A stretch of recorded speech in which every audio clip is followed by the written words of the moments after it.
Operator ओव्हरलोडिंगचा पहिला video तुम्ही पाहिला तर त्याच्यामध्ये आपण सांगितलं आहे किंवा एक्सप्लेन केलं आहे की कोणताही ऑपरेटर ओव्हरलोड होतं म्हणजे काय होतं. एक शॉर्ट किंवा ब्रीफमध्ये मी सांगते की नॉर्मल तुम्ही ॲडिशन ऑपरेटर हा जो ॲडिशन ऑपरेटर आहे हा ॲडिशन कुणाची करतो तर इंटिजर नंबर्स किंवा फ्लोट नंबर्सची ॲडिशन करतो. पण एखाद्या ऑपरेटरला तुम्ही सांगता की दोन ऑब्जेक्टची ॲडिशन कर, याचा अर्थ तो ओव्हरलोड झालेला असतो. मग ज्यावेळेस तुम्ही एखाद्या ऑपरेटरला, फॉर एक्झाम्पल आपण प्लस हा ऑपरेटरबद्दल बोलत आहोत, या ऑपरेटरला आपण एक्स्ट्राचं काम सांगत आहोत आणि एक्स्ट्राचं म्हणजे दोन ऑब्जेक्टची ॲडिशन करणं हे एक्स्ट्राचं काम आहे. मग त्यासाठी आपल्याला काय करावं लागणार आहे किंवा कशा पद्धतीने तो ऑपरेटर दोन ऑब्जेक्टची ॲडिशन करणार आहे, तर त्यासाठी तुम्हाला एक फंक्शन लिहावं लागणार आहे.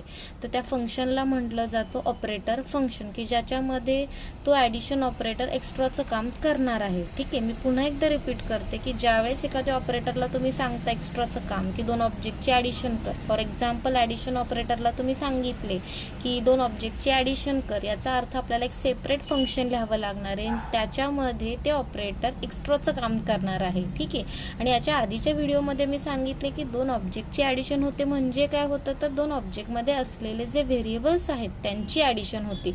पण हे जरी सगळं होत असलं तरी ते लिहायचं कुठं, तर त्यासाठी ते लिहिण्यासाठी हा व्हिडिओ बघितला की तुम्हाला ते कळेल. सो त्यासाठी तुम्हाला एक ऑपरेटर प्लस नावाचं फंक्शन लिहावं लागतं. जो ऑपरेटरला तुम्ही एक्स्ट्राचं काम सांगितलं आहे त्या ऑपरेटरचं सिम्बॉल वापरायचं आणि ऑपरेटर हा कीवर्ड कंपल्सरी लिहायचा. ठीक आहे, सो मी पुन्हा एकदा प्रोग्राम तोच आहे, आता त्या प्रोग्राममध्ये फक्त बदल आहेत. बघा, लक्ष द्या, समोर कॉम्प्लेक्स नावाचा क्लास आहे, XY नावाचे दोन व्हेरिएबल्स आहेत. कॉम्प्लेक्स हा डिफॉल्ट कन्स्ट्रक्टर लिहिला आहे की ज्याच्यामध्ये काहीही लिहायचं नाही, आतमध्ये फक्त ओपनिंग क्लोजिंग करायचं आहे. नेक्स्ट आणखीन एकदा कन्स्ट्रक्टर लिहिला आहे, हा पॅरामीटराइज्ड आहे, दोन पॅरामीटर पास केलेले आहेत. याच्यामध्ये ज्या काही व्हॅल्यू येतील कॉल करताना त्या व्हॅल्यू X आणि Y ला असाइन केलेले आहेत. ठीक आहे, नेक्स्ट बघा ऑपरेटर प्लस, की आत्ताच मी सांगितलं की ज्या ऑपरेटरला तुम्ही एक्स्ट्राचं काम सांगणार आहे ते त्या ऑपरेटरचा सिम्बॉल वापरा, ऑपरेटर हा कीवर्ड वापरा, कंसात कॉम्प्लेक्स हा डेटा टाईप वापरायचा आहे, सी हा ऑब्जेक्ट आहे आणि रिटर्न टाईपसुद्धा कॉम्प्लेक्स आहे. ठीक आहे ना, रिटर्न टाईप जनरली आत्तापर्यंत आपण वॉइड वगैरे लिहितो, पण याचा रिटर्न टाईप कॉम्प्लेक्सच लिहायचा आहे. पॅरामीटर जो पास केलेला आहे तो ऑब्जेक्ट आहे की ज्याचा टाईप पण कॉम्प्लेक्स आहे. ठीक आहे, वॉइड डिस्प्ले नावाचं एक फंक्शन आहे की ज्याचा रिटर्न टाईप वॉइड आहेत. हे दोन्ही फंक्शन डिक्लेअर क्लासमध्ये केलेले आहेत, याचा अर्थ क्लासमध्ये त्यांची डेफिनेशन लिहिलेली नाही. ठीक आहे, क्लासच्या बाहेर त्यांची डेफिनेशन लिहिलेली आहे. आता याच्यामध्ये बघा, ऑपरेटर प्लसची क्लासच्या बाहेर डेफिनेशन कशी लिहिलेली आहे, त्या फंक्शनचं नाव लिहिलं मी. कंपल्सरी ऑपरेटर हा कीवर्ड लिहायचा, प्लस नावाचं फंक्शन. हे जे आहे ऑपरेटर प्लस, याला ऑपरेटर फंक्शन असं म्हणतात. ठीक आहे, मग या फंक्शन लिहिलं कशासाठी किंवा याच्यामध्ये आपण काय करणार आहोत, तर ज्या ऑपरेटरला एक्स्ट्राचं काम करायचं आहे ते एक्स्ट्राचं काम या फंक्शनमध्ये लिहिलं जातं किंवा केलं जातं आणि ते करण्यासाठीच हे फंक्शनची गरज असते. ठीक आहे, आणि या फंक्शनला एक पॅरामीटर, एक ऑब्जेक्ट पास केलेला आहे आणि त्याचा रिटर्न टाईप या फंक्शनचं सुद्धा कॉम्प्लेक्स आहे. इथपर्यंत समजलं असेल. ठीक आहे, सो नेक्स्ट आतमध्ये या टी नावाचा पण ऑब्जेक्ट घेतलेला आहे, बघा इथं दाखवेल मी, की ज्याचा टाईप पण कॉम्प्लेक्स आहे. याचा अर्थ कॉम्प्लेक्स या क्लासमध्ये जे काही गोष्टी आहेत त्या सगळ्या या मेमरीमध्ये असणार आहेत. For example XY, operator plus, display, एक तुम्हाला कळावं म्हणून मी सांगितलं आहे. आता याच्यामध्ये काय केलेले आहे, तर याच्यामध्ये ॲडिशन केलेली आहे की हे पार्ट मी तुम्हाला नंतर सांगते. ठीक आहे, सो आपण पुढे मूव्ह ऑन होऊया. नेक्स्ट बघा, डिस्प्ले नावाचं फंक्शन आहे, क्लासच्या बाहेर लिहितोय म्हणून स्कोप रिझोल्युशन ऑपरेटर आहे. कोणत्या क्लासमधलं फंक्शन आहे तर कॉम्प्लेक्स. फंक्शनचं नाव, क्लासचं नाव आणि दोन्ही गोष्टी स्कोप रिझोल्युशन ऑपरेटरने जोडायच्या आणि या फंक्शनचा रिटर्न टाईप काय जो असेल तोच. याच्या आधी सुद्धा ऑपरेटर प्लस नावाचे फंक्शन पण असंच लिहिलेलं आहे. बघा, ऑपरेटर प्लस नावाचं फंक्शन, त्या फंक्शनचं नाव हे असंच आहे, फंक्शनचंच हे असं नाव आहे. हे ऑपरेटर फंक्शन आहे ना, फंक्शनला नाव काय आहे तर ऑपरेटर हा कीवर्ड आणि जे ऑपरेटरला एक्स्ट्राचं काम करायचं आहे त्या ऑपरेटरचा सिम्बॉल. मग आता प्लस आहे, नंतर तुम्ही मायनस पण असू शकतं, डिव्हिजन पण असू शकतं, जे असेल ते. ठीक आहे, कोणत्या क्लासमधला आहे तर कॉम्प्लेक्स या क्लासमधला, कारण का क्लासच्या बाहेर लिहितो ना म्हणून स्कोप रिझोल्युशन ऑपरेटर आला. ठीक आहे, ह्या दोन गोष्टी, क्लासचं नाव, स्कोप रिझोल्युशन, फंक्शनचं नाव, त्याला असलेले पॅरामीटर आणि या फंक्शनचा रिटर्न टाईप, ह्या लाईनचा अर्थ आहे. ठीक आहे.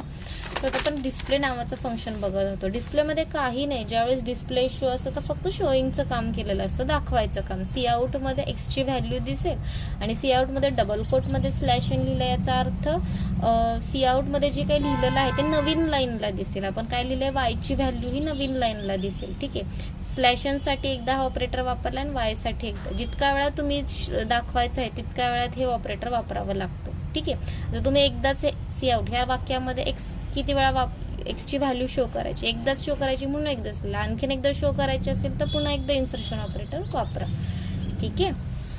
नेक्स्ट बघा आता मेनमध्ये आपण कॉम्प्लेक्स या क्लासचे ऑब्जेक्ट्स बनवले आहेत. बघा C1, C2 आणि C3 असे 3 ऑब्जेक्ट्स बनवलेले आहेत. पण कॉम्प्लेक्स या क्लासमध्ये तुम्ही जर बघितलं तर कॉम्प्लेक्स या क्लासमध्ये डिफॉल्ट कन्स्ट्रक्टर आणि पॅरामीटराइज कन्स्ट्रक्टर आहेत. बरोबर आहेत. आणि तुम्हाला हे माहिती असेल की तुम्ही कन्स्ट्रक्टरचा कन्सेप्ट रिवाइज करा हा व्हिडिओ बघण्याआधी. तर हे जे कन्स्ट्रक्टर आहेत हे सुद्धा फंक्शन्सच असतात आणि ह्यांना कॉल कधी दिला जातो तर ज्यावेळेस ऑब्जेक्ट बनवला जातो किंवा बनला जातो त्या केसमध्ये. सो या केसमध्ये बघा C1 हा ऑब्जेक्ट आपण डिक्लेअर करतो. सो त्या पॅरामीटराइज कन्स्ट्रक्टर असल्यामुळे आपण ह्याला पॅरामीटर पास केलेले आहेत, व्हॅल्यू पास केलेले आहेत, 2 पॅरामीटर केलेले आहेत आणि दोघांचे टाईप फ्लोटिंग आहेत. सो 2.3 आणि 2.2. ज्यावेळेस हे वाक्य येतं त्यावेळेस काय केलं जातं तर 2.3 आणि 2.2 हे जे व्हॅल्यू आहेत बघा, मेमरी रिप्रेझेंटेशन दाखवलं मी C1. ठीक आहे ना, C1चं. तर एक्सला व्हॅल्यू 2.3 दिली जाते आणि वायला व्हॅल्यू 2.2 दिली जाते. तर कशी दिली जाते, ही जी लाईन ज्यावेळेस रन टाईमला रीड केली जाणार आहे त्यावेळेस कॉल कुठं जाणार आहे, ऑटोमॅटिकली या पॅरामीटराइज कन्स्ट्रक्टर जाणार आहे आणि त्याच्या व्हॅल्यूज आहेत किती 2.2 आणि 2.3 काहीतरी त्या ह्याच्यामध्ये जातील आणि इथून याला दिल्या जाणार आहे. तुम्ही पॅरामीटराइज कन्स्ट्रक्टरचा व्हिडिओ बघा, तुम्हाला ते क्लिअर आउट होईल. ठीक आहे. सेम प्रोसेस बघा C2 साठी केलेली आहे, कॉमा देऊन C2. हा बघा, मेमरीला C2 हे नाव दिले. हा क्लास कॉम्प्लेक्सच्या क्लासचेच ऑब्जेक्ट्स आहेत. ठीक आहे. याला काय पॅरामीटर, याला काय व्हॅल्यू दिल्यात 4.2 आणि 1.2. याचा अर्थ पुन्हा हे ह्या कुठं जाणार आहे, या ऑब्जेक्टमध्ये जो कन्स्ट्रक्टर आहे कोणता, कॉम्प्लेक्स पॅरामीटराइज्ड. हां बरोबर आहे. याच्यामध्ये त्या व्हॅल्यू येणार आणि ह्यातल्या व्हॅल्यू एक्स आणि वायला दिल्या जाणार, की जे मी तुम्हाला डायरेक्टली दाखवले आहेत. 4.2 1.2 बघा, 4.2 1.2 मी डायरेक्टली दाखवलेले आहेत. आणि C3ला बघा काहीच नाही आहे, पॅरामीटर कंसात मी काहीच दिले नाहीत, म्हणजे व्हॅल्यूज दिले नाहीत. याचा अर्थ तो कुठं जाणार आहे ऑटोमॅटिकली, तर डिफॉल्ट कन्स्ट्रक्टर की ज्याच्यात आपण काहीच लिहिलेलं नाही आहे. बरोबर ना. सो याचा अर्थ बघा C3मध्ये एक्स आणि वायला काहीच व्हॅल्यू दिल्या गेल्या नाहीत. ठीक आहे. सो आता नेक्स्ट लाईनला बघा, आपल्याला ॲडिशन करायची आहे. बरोबर आहे ना. ॲडिशन ह्या ऑपरेटरला आपण सांगितलंय की तुला ॲडिशन करायची, कुणाची तर 2 ऑब्जेक्टची ॲडिशन करायची आहे. इथे 2 ऑब्जेक्टची ॲडिशन करायची आहे. पण ॲडिशन ऑपरेटरला फक्त कुणाची ॲडिशन करता येते, इंटिजर फ्लोट नंबरची. त्याला 2 ऑब्जेक्टची ॲडिशन करता येते का, नाही. मग हे करता यावं, एक्स्ट्राचं काम त्याला करता यावं यासाठी आपण काय लिहिलेलं आहे तर ऑपरेटर फंक्शन लिहिलेलं आहे. ठीक आहे. सो इंटरनली कॉल कसा दिला जातो, इथं बघा मी तिरक्या लाईन म्हणजे कमेंटमध्ये लिहिलेलं आहे.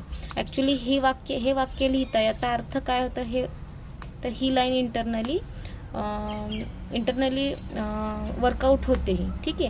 आणि 2 ऑब्जेक्टची ॲडिशन करतो म्हणजे काय, तर 2 ऑब्जेक्टमध्ये असलेल्या व्हेरिएबल्सची ॲडिशन करतो. सिम्पल आहे, पण हे प्लस ऑपरेटरला सरळ मार्गी जमत नाही. त्याला एक्स्ट्राचं काम दिलेलं असतं, एक्स्ट्रा त्याला काहीतरी लिहावं लागतं, करावं लागतं, मग त्या 2 ऑब्जेक्टमध्ये असलेल्या व्हेरिएबल्सची ॲडिशन होते. ठीक आहे.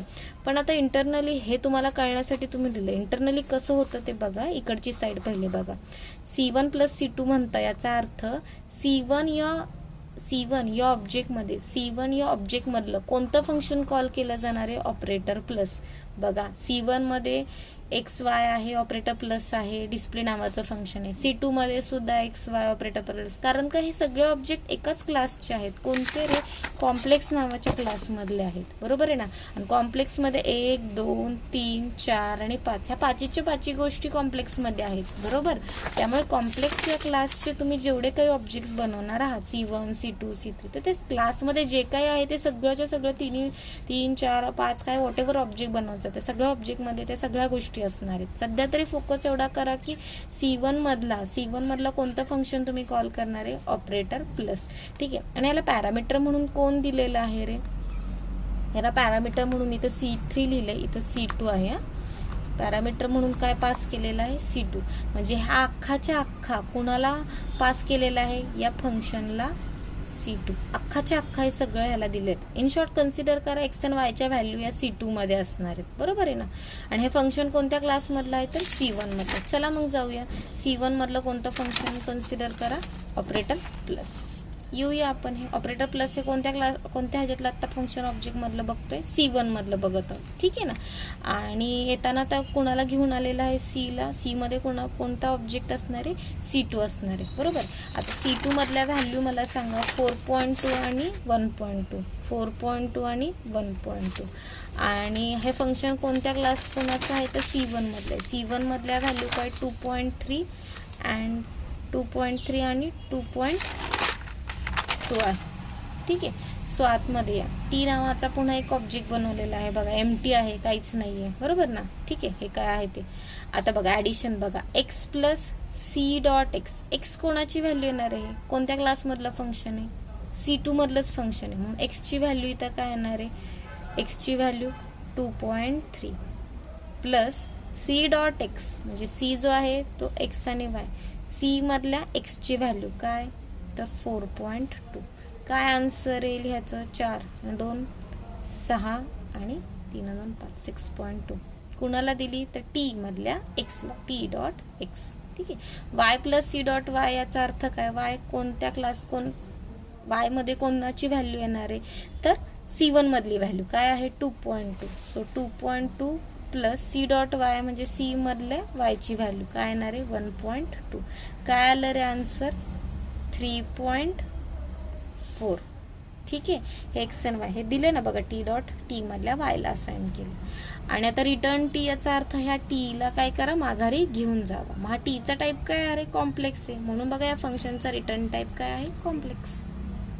रिटर्न टी क्लोजिंग आहे, आता आपण माघारी चाललो आहोत, ह्यातल्या लाईन्स वाचल्या आणि आता संपलं, पण माघारी चाललो, पण जाताना कुणाला घेऊन जात आहोत, टीला. टीचा टाईप काय आहे, कॉम्प्लेक्स, म्हणून या फंक्शनचा रिटर्न टाईप काय लिहिलेला आहे, कॉम्प्लेक्स लिहिलेला आहे. सो आपण जाताना कोणत्या व्हॅल्यू घेऊन गेल्या, 6 घेऊन जातोय, 6.5 आणि 3.4. सो बघा ही लाईन म्हणजेच ही लाईन आहे, बरोबर. इथून तिकडे जम्प केलं, तिकडून इकडे आल्यावरती आपल्याला व्हॅल्यू आल्यात, काय व्हॅल्यू आल्यात, आणि ह्या व्हॅल्यू कुणाला दिल्या गेल्या, C3ला, बरोबर ना. C3ला व्हॅल्यू दिल्या गेल्या, C3ला व्हॅल्यू काय दिल्या गेल्या, 6.5 आणि 3.4. ठीक आहे. नेक्स्ट काय काम सोपं आहे, नेक्स्ट सी आउट मध्ये डबल कोट मध्ये दिसणार हे C1 इक्वल टू, बघा मी पुन्हा एकदा लिहिले, मी C1 डॉट डिस्प्ले हे कॉल केलं फंक्शन. ठीक आहे ना. C1 डॉट डिस्प्ले म्हणजे C1 मधलं डिस्प्ले कॉल केलं, म्हणून मग या C1 मधल्या व्हॅल्यू दिसणार. पुन्हा मी खाली आले, C2 इक्वल टू हे दिसेल, C2 डॉट डिस्प्ले C2 मधलं डिस्प्ले कॉल केलं, म्हणजे C2 मधले हे फंक्शन C2 मधल्या व्हॅल्यू दिसणार. C3 डॉट डिस्प्ले आता ह्यातलं फंक्शन कॉल केलं, ह्या फंक्शन मधलं इथलं केलं, मग ह्यातल्या व्हॅल्यू दिसणार. ठीक आहे. So this is all about the operator overloading.